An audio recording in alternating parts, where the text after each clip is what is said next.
हाँ भाई, तो हम पढ़ रहे थे, किसका अध्ययन कर रहे थे?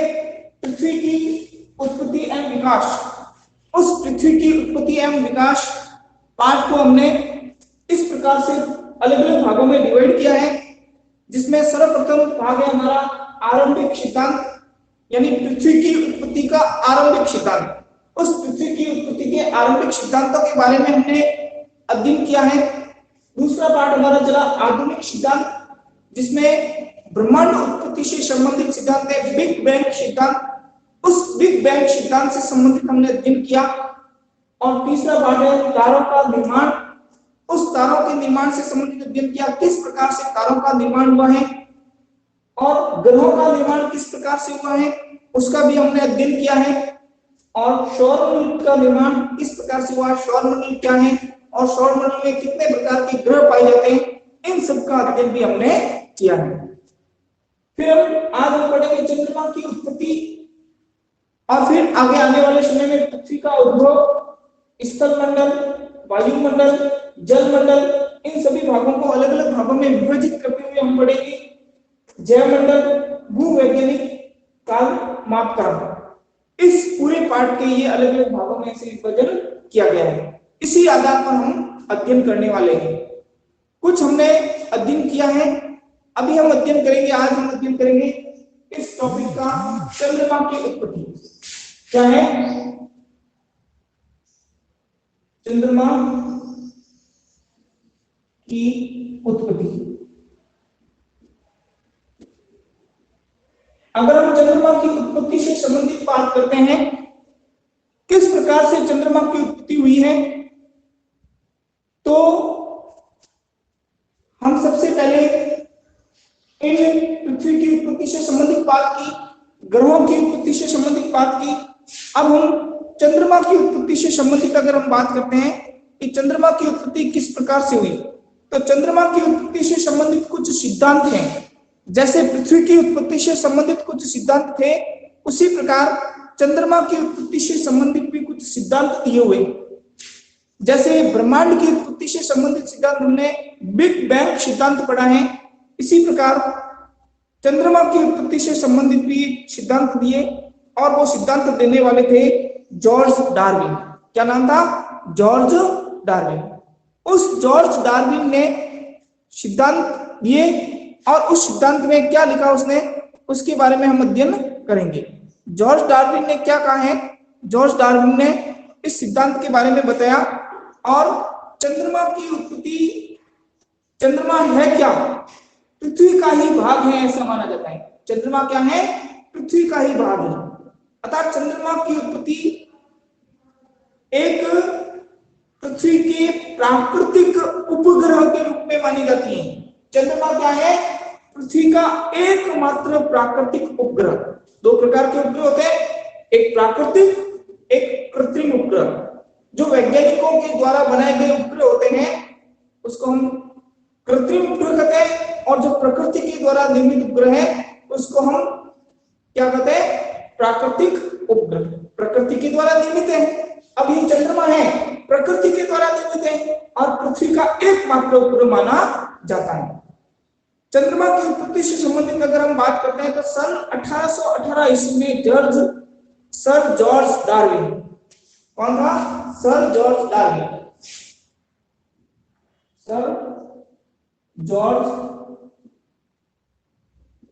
डार्विन, इस सर जॉर्ज डार्विन ने चंद्रमा की उत्पत्ति से संबंधित सबसे पहले सिद्धांत दिया, और इसने 1818 ईस्वी में दिया। कब दिया? 1818 ईस्वी में। 1818 ईस्वी में सर जॉर्ज डार्विन ने पृथ्वी के उपग्रह के रूप में चंद्रमा की उत्पत्ति किस प्रकार से हुई उसका सुझाव दिया। और पृथ्वी और चंद्रमा, इसने क्या बताया? पृथ्वी और चंद्रमा तेज गति से घूमते हुए एक ही पिंड थे। पृथ्वी और चंद्रमा क्या था? तेज गति से घूमता हुआ एक पिंड था, है ना। पहले पृथ्वी और चंद्रमा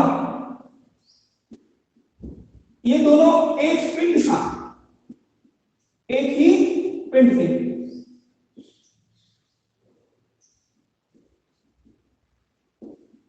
एक ही पिंड था। किस प्रकार का पिंड था? जैसे आपने डबल्स देखा है ना, डबल्स है ना, आपने डबल्स देखा होगा। डबल से कैसा, इस प्रकार से एक पिंड था।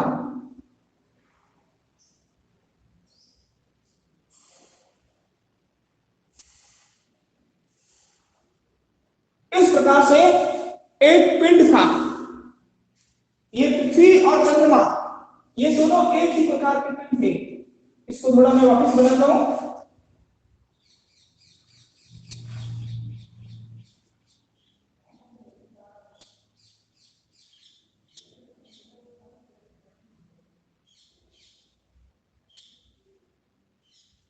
एक ही प्रकार का ऐसा पिंड था। इस प्रकार से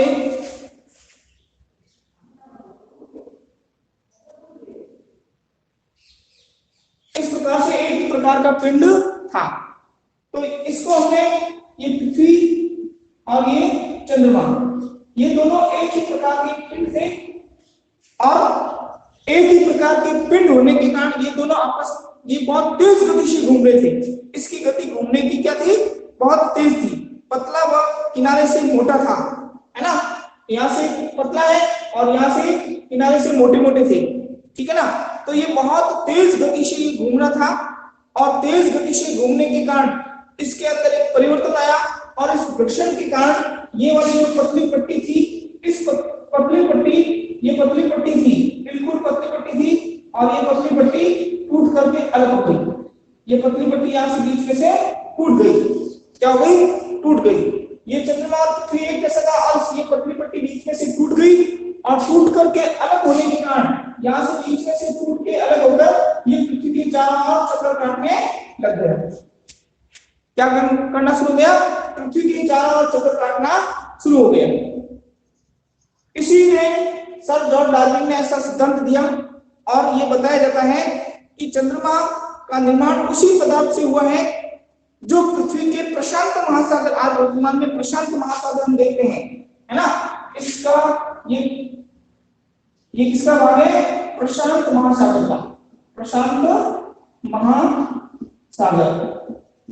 ऐसा माना जाता है वर्तमान में जो प्रशांत महासागर में ग्रित बने हुए हैं, उस प्रशांत महासागर का ग्रित है, उसका कारण क्या है? चंद्रमा है। अर्थात प्रशांत महासागर है वो प्रशांत महासागर का ही भाग है। जो पृथ्वी से टूट करके अलग हुआ है वो प्रशांत महासागर का इसके भाग के रूप में इसको माना गया है। ये कहने वाला कौन था? George Darwin. किसने कहा? George Darwin. तो इस पूरे पिंड को क्या नाम दिया इसने? डम्बल्स के आकार का पिंड था। पिंड कैसा था? डम्बल्स के आकार का। ये मैंने पिंड बनाया, ये डम्बल्स के आकार का पिंड।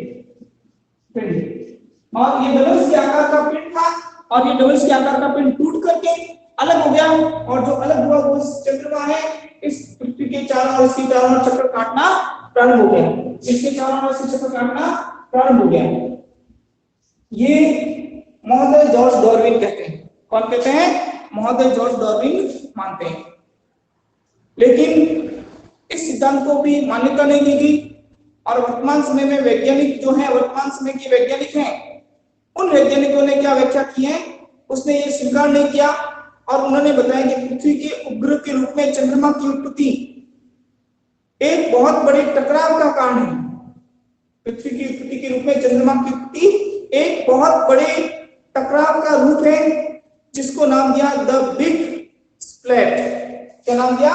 The big splat. The big splat. The big splat क्या नाम दिया? The big splat.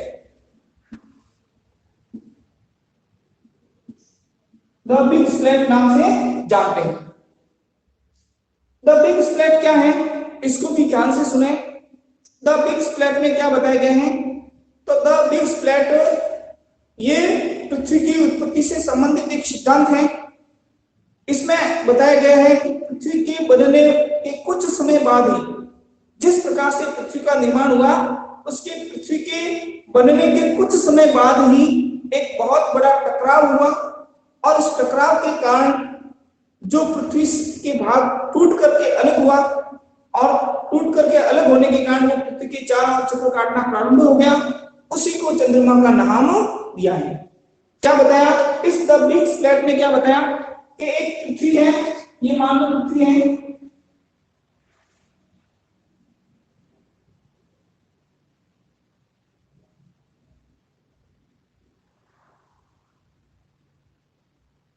ये क्या है? पृथ्वी है।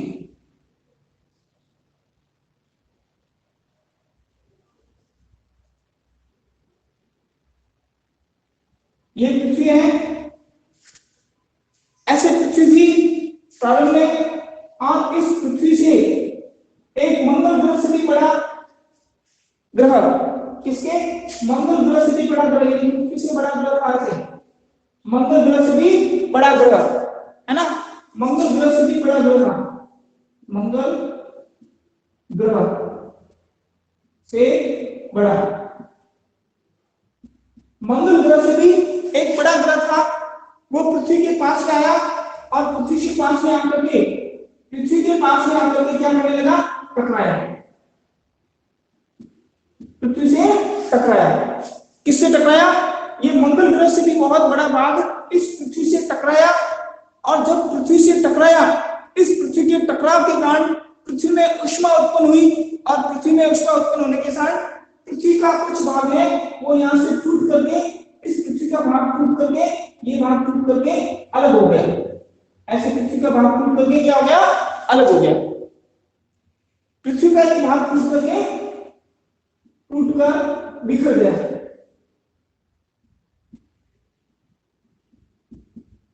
पृथ्वी का कुछ हिस्सा टूट करके क्या हो गया? बिखर गया।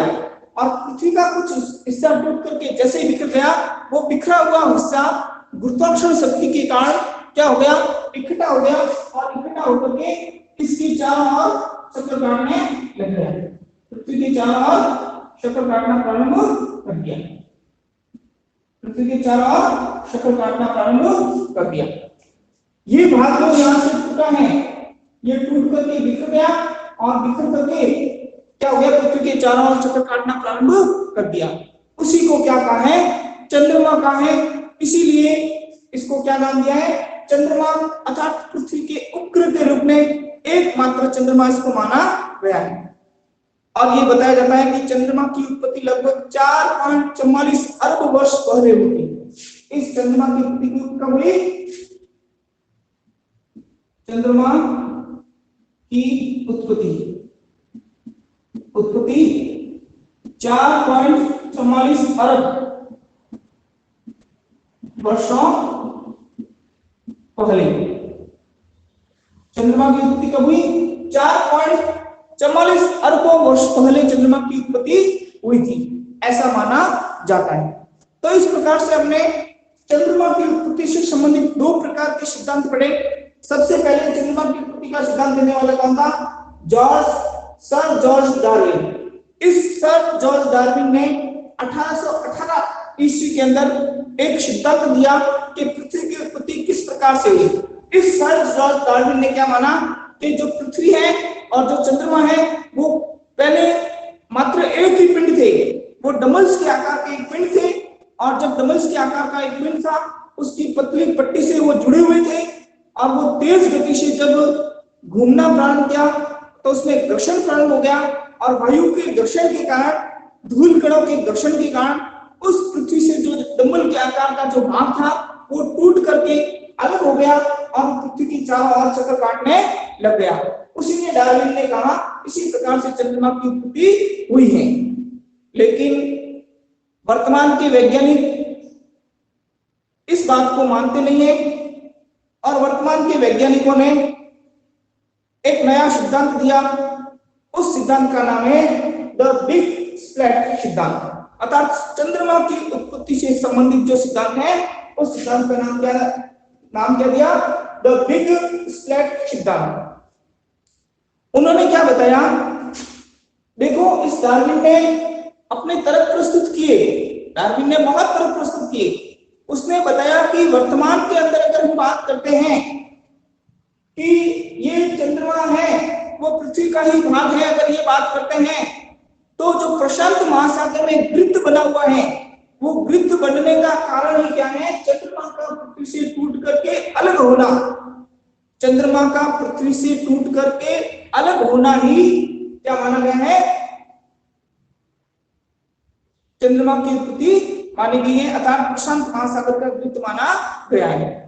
लेकिन वैज्ञानिकों ने इसको माना नहीं मानने के कारण आधुनिक वैज्ञानिकों ने और वर्तमान वैज्ञानिकों ने उन्होंने क्या कहा कि इस चंद्रमा की उत्पत्ति है वो द बिग स्प्लैट के माध्यम से हुई। तो द बिग स्प्लैट यानी क्या? बहुत बड़ा टकराव। द बिग स्प्लैट का अर्थ हो गया बहुत बड़ा टकराव। तो मैंने बताया आपको पहले ऐसे पृथ्वी थी, जिस समय पृथ्वी की उत्पत्ति हुई थी उसमें ऐसी पृथ्वी थी और फिर ग्रहों का निर्माण हुआ।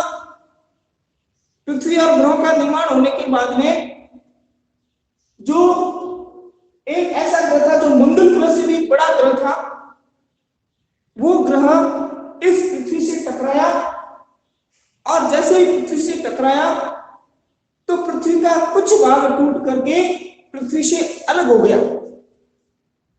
वो टूटा हुआ भाग पृथ्वी के चारों ओर चक्कर काटने लगा, क्योंकि पृथ्वी की गुरुत्वाकर्षण शक्ति अधिक थी, वो पृथ्वी के गुरुत्वाकर्षण से बाहर नहीं जा सका, इसलिए वो पृथ्वी के चारों ओर ही चक्कर काटने लगा और चारों ओर चक्कर काटने के कारण वो एक चंद्रमा जैसे इसकी आकृति बन गई और वर्तमान में इसको चंद्रमा कहते हैं और पृथ्वी के उपग्रह के रूप में एकमात्र प्राकृतिक उपग्रह है पृथ्वी का, वो चंद्रमा माना जाता है।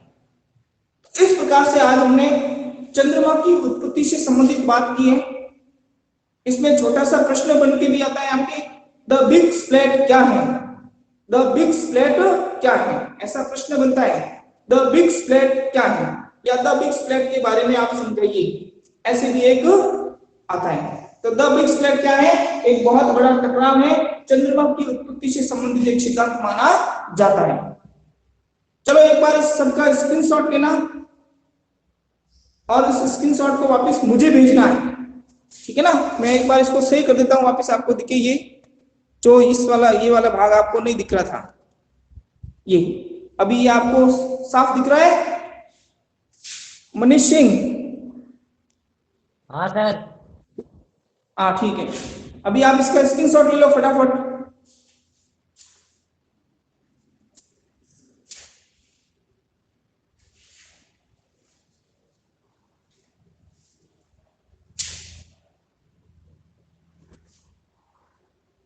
ले लिया? अब आपके इसमें से जो आपको कुछ समझ में नहीं आया है तो आप इसमें कुछ पूछ भी सकते हैं। क्या समझ में नहीं आया? आपको कुछ इसमें से प्रश्न पूछना है तो पूछ सकते हैं, नहीं तो फिर हम आगे बढ़ते हैं। बताओ फटाफट। टूटे कैसे?